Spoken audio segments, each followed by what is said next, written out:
Interesting evening, and we learned a lot, and we're going to talk about that, and I'll say a few remarks, and then after that I'll ask the press to leave. The press has been very nice to us the last couple of months. They were great to us in terms of the foreign visits with China, Japan, South Korea, Malaysia, and they were actually terrific. So I want to thank you for that. I'm sure you'll get back to your normal ways soon, but we did a great job over in China. And we've done a great job in turning off wars. We stopped 8 wars.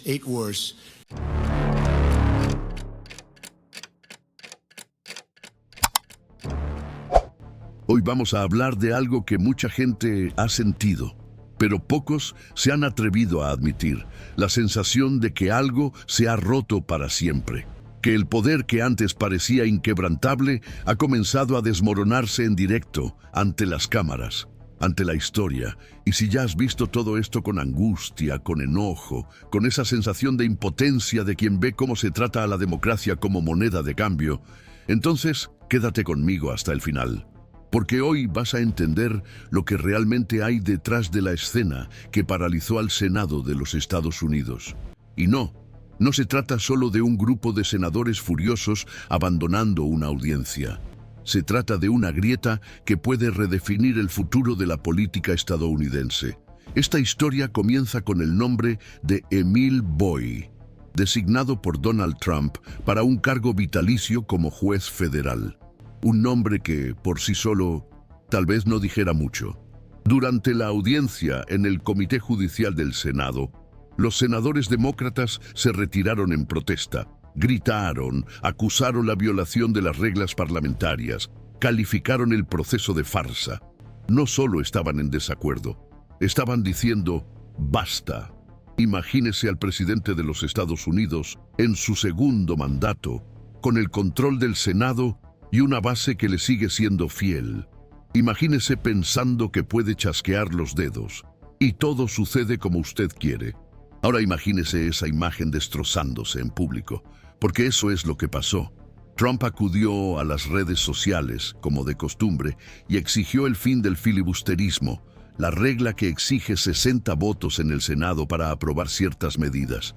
Quería que los republicanos acabaran con esta tradición mediante la llamada opción nuclear. ¿Y por qué?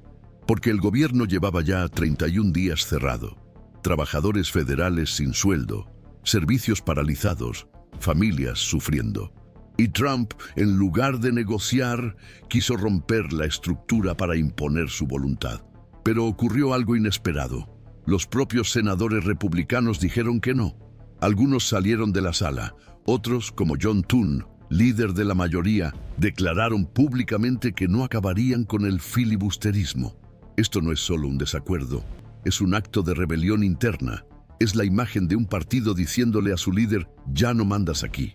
Y si estás cansado de ver cómo se esconde todo bajo la alfombra, sientes que estás viendo cómo tu país se desmorona en manos de quienes deberían protegerlo.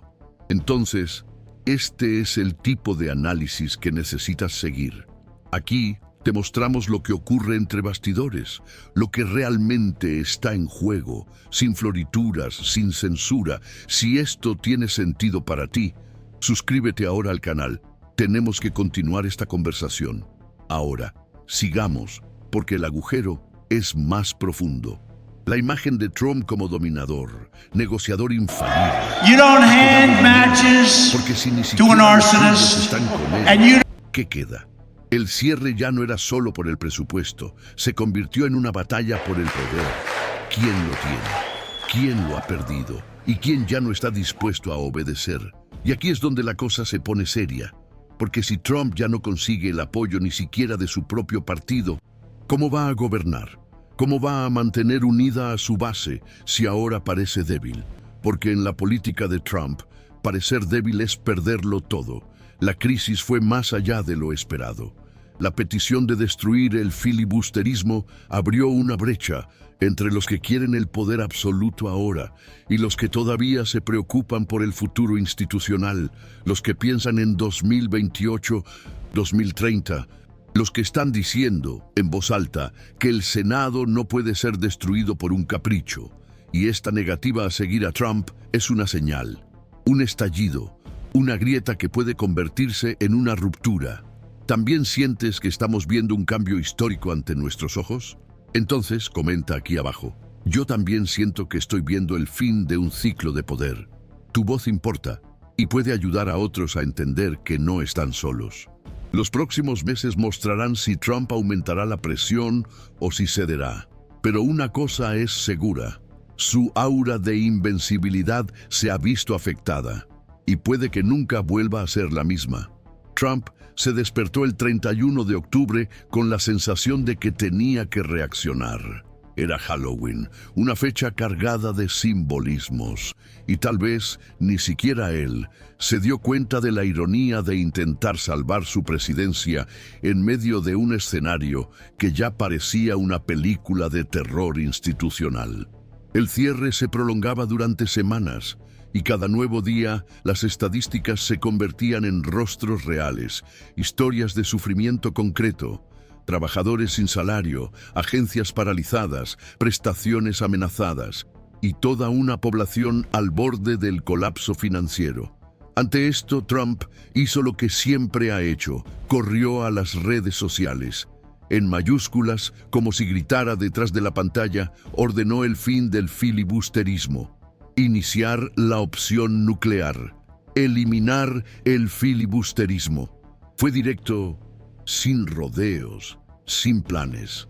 Solo el deseo de romper cualquier barrera que impidiera su voluntad. Pero la respuesta no fue la que esperaba. Los senadores republicanos, que durante años parecían entrenados para obedecer sin protestar, ahora se levantaban. Algunos abandonaron la sala, otros, como John Thune, se pronunciaron. El filibusterismo protege a la minoría, estabiliza el Senado, preserva la democracia, dijeron. Y detrás de ese argumento institucional había algo, el miedo a lo que podría venir después, porque hoy Trump quería romper las reglas para ganar una disputa presupuestaria. Pero, ¿y mañana? ¿Qué impediría una nueva violación, una nueva exigencia, una nueva escalada autoritaria? Los senadores miraron hacia el futuro y lo que vieron los asustó. El miedo a ser recordados como aquellos que destruyeron el equilibrio a cambio de una obediencia momentánea los hizo resistir. Y esa resistencia inesperada comenzó a aparecer. Un presidente acostumbrado a dominar, a intimidar, a manipular, de repente se encontraba con un muro dentro de su propia casa.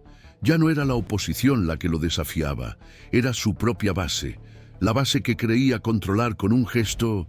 Ahora mostraba los dientes, y eso sacudió toda la estructura. Porque si el presidente no puede dirigir su propio partido, ¿qué queda? El colapso se perfilaba no solo en los titulares, sino entre bastidores. Las conversaciones cambiaron. Los susurros se convirtieron en afirmaciones. Trump perdió el control, decían. La era del miedo está terminando. Y quienes hasta entonces temían su represalia, ahora veían una oportunidad de liberación. Y entonces la lógica cambió, porque el miedo a enfrentarse a él pasó a ser menor que el miedo a hundirse con él. Los senadores hicieron un cálculo. Si apoyan a Trump, corren el riesgo de convertirse en blanco de las campañas demócratas, de perder credibilidad ante sus votantes moderados, de ver sus nombres hundirse en el pantano de la historia reciente. Pero si se alejan ahora, tal vez puedan salvarse, quizá puedan decir en voz alta que ellos también resistieron, que ellos también dijeron no, y eso es precisamente lo que está empezando a ocurrir.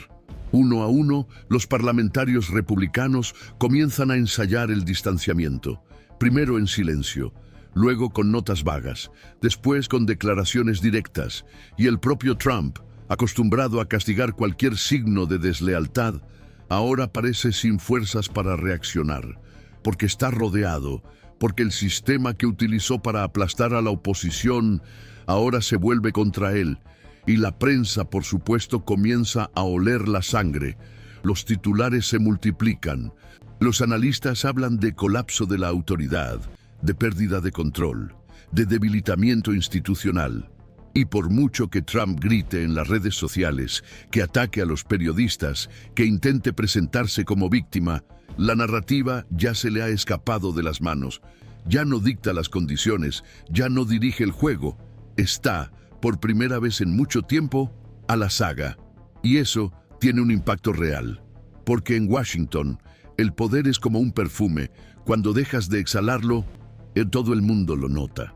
Y los aliados comienzan a alejarse, empiezan a replantearse las alianzas, empiezan a planear el próximo ciclo. Y ese próximo ciclo puede que no incluya a Trump, no con el mismo peso, no con el mismo miedo, no con el mismo control. La ruptura está en marcha. Y si ya sentías que algo iba mal, que la fuerza bruta que sostenía al gobierno daba señales de agotamiento, ahora tienes la confirmación. Los bastidores lo confirman. Los gestos lo confirman. Porque cuando incluso los aliados de la primera hora prefieren callar ante una crisis, es porque saben que el castillo se está derrumbando y nadie quiere quedar sepultado con él. La resistencia a la opción nuclear fue la gota que colmó el vaso. Pero lo que vino después demostró que no fue un caso aislado. Fue un punto de inflexión, una toma de conciencia colectiva dentro del partido. Y esa conciencia tiene un nombre: supervivencia política. Los senadores se están preparando para las elecciones. Están analizando las encuestas. Están hablando con los votantes en estados clave. Y lo que escuchan no es esperanza. Es frustración. Es miedo. Es enojo. Enojo por el sistema. Enojo por el caos. Enojo por el abandono. Y muchos ya identifican a Trump como parte de ese problema. Como el agente que prometió arreglarlo todo, pero ahora parece perdido, acorralado, sin salida. Y la base, que antes aplaudía cada movimiento, ahora comienza a cuestionar. Empieza a preguntarse si no ha ido demasiado lejos. Y Trump lo siente, en los discursos y en la postura. El hombre que nunca dudaba, ahora parece pensárselo dos veces. Y cuando eso ocurre, el imperio empieza a desmoronarse por dentro. No con un estruendo, sino con una sucesión de pequeñas traiciones, de retrocesos, de lealtades que se evaporan sin previo aviso. Y esa es la señal más clara de que el poder de Trump, el que parecía indestructible, ya no existe como antes. Está colapsando, en público, en vivo, y los que siempre lo temieron, ahora observan y esperan. Esperan la próxima oportunidad. Esperan el próximo error, esperan el momento adecuado para pasar página, porque esa página se está escribiendo ahora, y tú estás viendo cómo sucede en tiempo real, mientras el caos se apoderaba de las cámaras del Senado, mientras los micrófonos captaban las furiosas protestas, mientras la transmisión era interrumpida por voces exaltadas que decían que aquello no era solo una votación, sino una farsa que se le estaba imponiendo a la democracia. Algo mucho más importante se estaba desencadenando lejos de las cámaras. La estructura de poder que Donald Trump había construido a lo largo de los últimos años, basada en el miedo, la fuerza y la obediencia, comenzó a desmoronarse. Porque no fue solo una protesta, no fue solo un rechazo, fue un rechazo público, directo, institucional a una petición hecha por él, por el presidente, por el hombre al que tantos temían contrariar. Y cuando este tipo de rechazo ocurre en vivo, ante las cámaras, ante la historia, la herida es inevitable. Los senadores no solo dijeron que no, se levantaron, se fueron, dejaron sus sillas vacías como señal de ruptura. Y al hacerlo, enviaron un mensaje que ya no puede ser ignorado. El mensaje de que el imperio del control absoluto se está derrumbando. Y eso provoca reacciones en cadena. Porque todo centro de poder depende de la imagen de invencibilidad. Y cuando esa imagen se desvanece, lo que queda es miedo, es vacilación, es huida. Los aliados de Trump comienzan a medir sus palabras, comienzan a prepararse para la vida después de Trump. Empiezan a comprender que tal vez sea más seguro abandonar el barco ahora que hundirse con él después. Y este cambio se refleja en los discursos más moderados, se refleja en la ausencia de una defensa incondicional, se refleja en el crecimiento de corrientes internas que sugieren, entre bastidores, que el partido necesita reinventarse, que necesita reencontrar su identidad sin depender de un solo hombre.